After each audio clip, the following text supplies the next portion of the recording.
बच्चों ये दूसरी वीडियो है। इससे पूर्व आपने राम की उदारता का बखान सुन लिया था। अब ये दो अन्य उदाहरण हैं जिनके द्वारा आगे की कविताएं स्पष्ट करती हूँ। जो संपत्ति 10 शीस अरप करी, रावण शिव पह लीनी, सो संपदा विभीषण कहा, अति सकुच सहित हरि दीनी।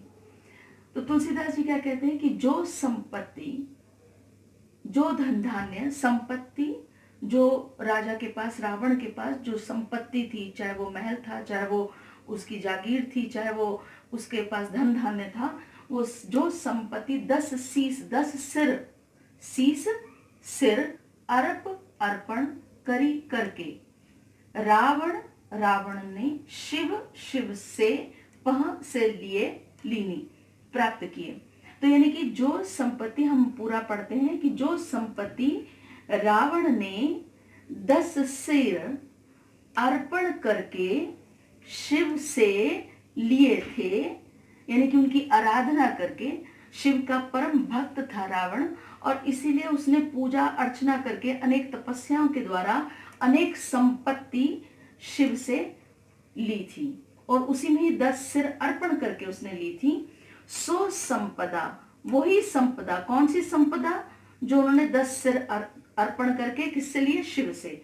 वही संपदा यानी कि वही संपत्ति विभीषण कहा, विभीषण को अति अत्यंत सकुच संकोच सहित के साथ हरि दीनी, हरि ने दे दी। हरि यहाँ पर राम के बारे में कहा गया है कि वही संपत्ति जो रावण ने प्राप्त की थी, वो उन्होंने विभीषण को, जब रावण का वध हो गया तो विभीषण को उन्होंने अत्यंत संकोच के साथ प्रभु ने वो प्रदान कर दी। क्यों संकोच सहित प्रदान कर दी? क्योंकि वो अपनी बड़ापन नहीं दिखाना चाहते थे, इसलिए। तुलसीदास सब भांति सकल सुख, जो चाहसी मन मेरो, तो भज राम काम सब पूरन, करे कृपा निधि तेरो। तो अंतिम दो पंक्तियों में, पहले पद की अंतिम दो पंक्तियों में कवि क्या कहते हैं? तुलसीदास। यहाँ जब भी ये तुलसीदास जो है, ये यानी कि जिसके द्वारा लिखी गई है, इसलिए उनका नाम साथ में आया है। तुलसीदास सब भांति सकल सुख, सब भांति सभी प्रकार के सकल सुख, सकल मतलब समस्त या सारे सुख, जो चाहसी, चाहसी चाहता है, मन मेरो, मेरा मन, मेरा मन।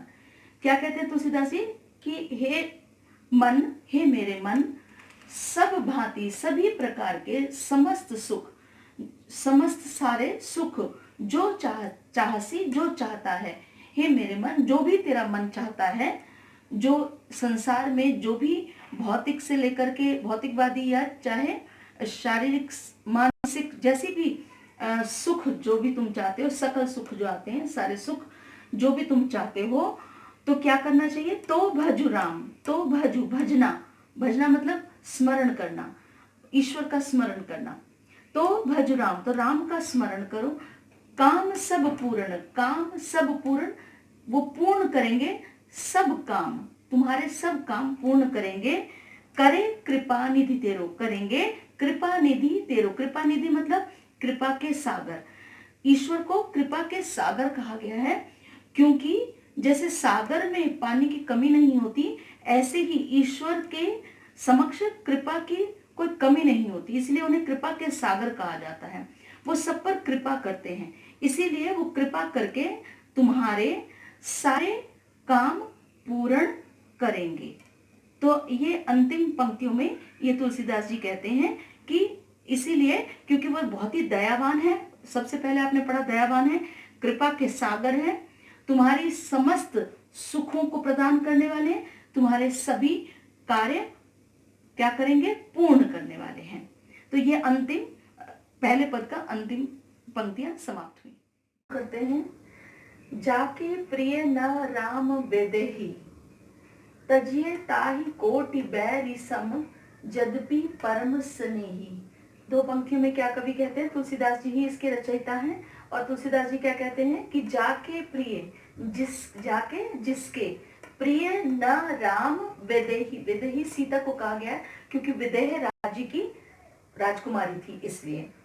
तो क्या कहा है तुलसीदास जी ने कि जिनके जिसके प्रिय राम और सीता जिसके राम और प्रिय नहीं है, तजिए छोड़ दीजिए, छोड़ देना चाहिए उन्हें, ताही उसे कोटि करोड़ों या अपना बड़ा बैरी दुश्मन सम समान यद्यपि यद्यपि या चाहे परम स्नेही, आपका सर्वश्रेष्ठ या परम स्नेही, स्नेह करने वाला या संबंधी ही क्यों ना हो।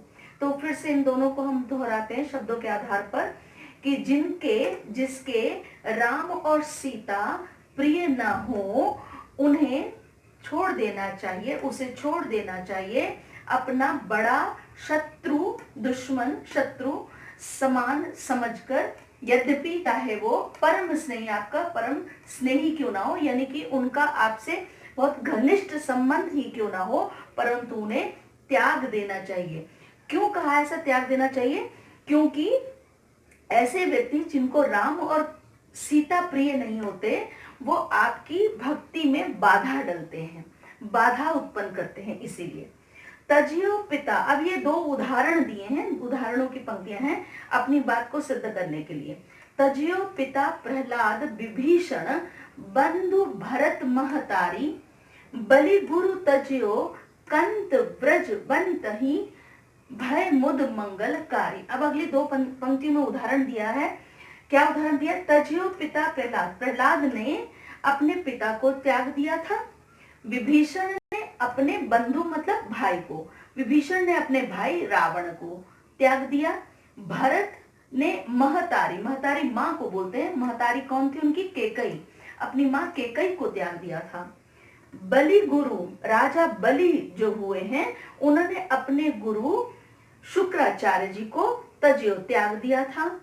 कंत ब्रज बनितहि, कंत बोलते हैं पति को, ब्रज बनितहि इनकी स्त्रियों ने, ब्रज की स्त्रियों ने, बनितहि स्त्रियों ने, ये ब्रज की स्त्रियों ने अपने पति को त्याग दिया था।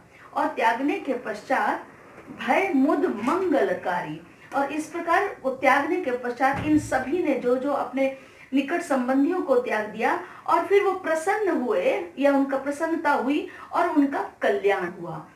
इन जो ये संदर्भ आए हैं प्रहलाद के, विभीषण के, केकई का, तो इनके आपको मैं अंत में आपको इनकी कहानी, इस पूरे पद के समाप्ति के पश्चात मैं आपको कहानी सुनाऊंगी।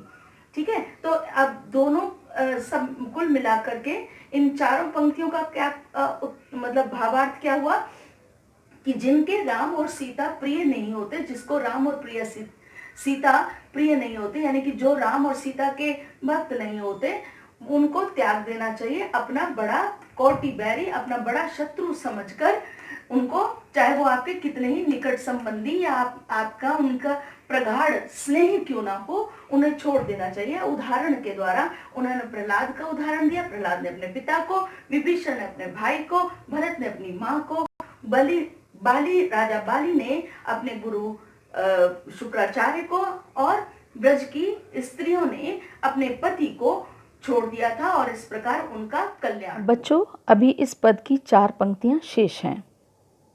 मैं आपको बताना चाहूंगी कि तुलसीदास जी राम के अनन्य भक्त थे, इसीलिए उन्होंने राम की भक्ति को ही जीवन का आधार माना है। ये पद हमें ईश्वर के प्रति आस्थावादी बनाते हैं। आज के समय में आप चाहे ईश्वर के किसी भी रूप की आराधना करें, परंतु धर्म जाति कठिनाइयों में उसी परम पिता परमेश्वर की कृपा से उबर पाता है। हम जब कोविड-19 के चक्रव्यूह में घिरे हुए हैं, तब धर्म जाति से ऊपर उठकर उसी एक परम पिता परमेश्वर की कृपा के पात्र बनना चाहते हैं कि उस परमेश्वर पर और घर पर रहें, व्यस्त रहें, सुरक्षित रहें।